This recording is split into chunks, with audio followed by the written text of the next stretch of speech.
最近快年底了，又到一堆大作瘋狂打折的时候了，隨便裝幾個遊戲，原来的硬盤立馬就不頂用了。於是我乾脆從美亞挑選了這款不到80美金的賽可馳 X7400固態硬盤，想看看這麼便宜的國產 SSD 能不能打。收到產品以後可以看到包裝非常簡約，裡面只有硬盤本體和說明書，不過廠商隨盤附贈了安裝工具、導熱硅膠片和散熱馬甲，到手之後就可以直接安裝使用。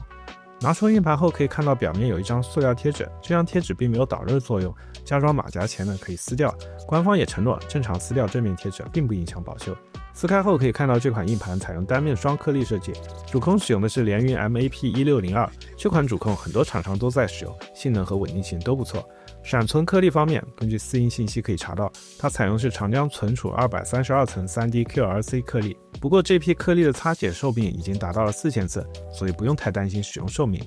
接下來就上機實測一下，測試機搭載了英特爾 i5-13400F， 主板則是搭載了 B760 的紅旗掠奪者 P03-650。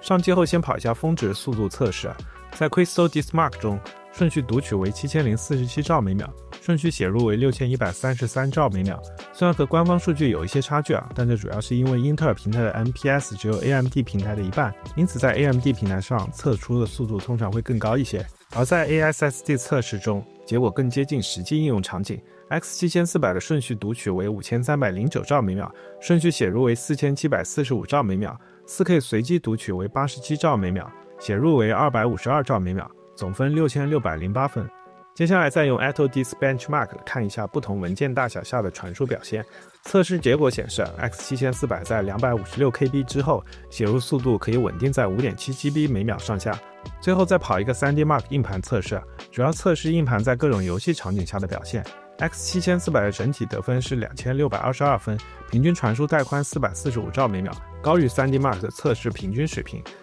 總的來說，赛可馳 X7400 的性能還是非常不錯的。作為品牌機或筆記本的升級盤，性能提升非常明顯。另外，這塊盤也適合作為遊戲存儲盤使用，容量充足的同時，讀取速度也很優秀。對於游戲存儲盤和系統升級盤來說，QLC 的壽命和性能其實完全足夠，並且價格更有優勢。在7000兆每秒以上的性能區間裡，很多國際大牌的產品價格都要高出不少，而且不少甚至還不附贈散熱馬甲。因此，以赛可馳 X7400 的這個價位來說，整體競爭力還是比較強的。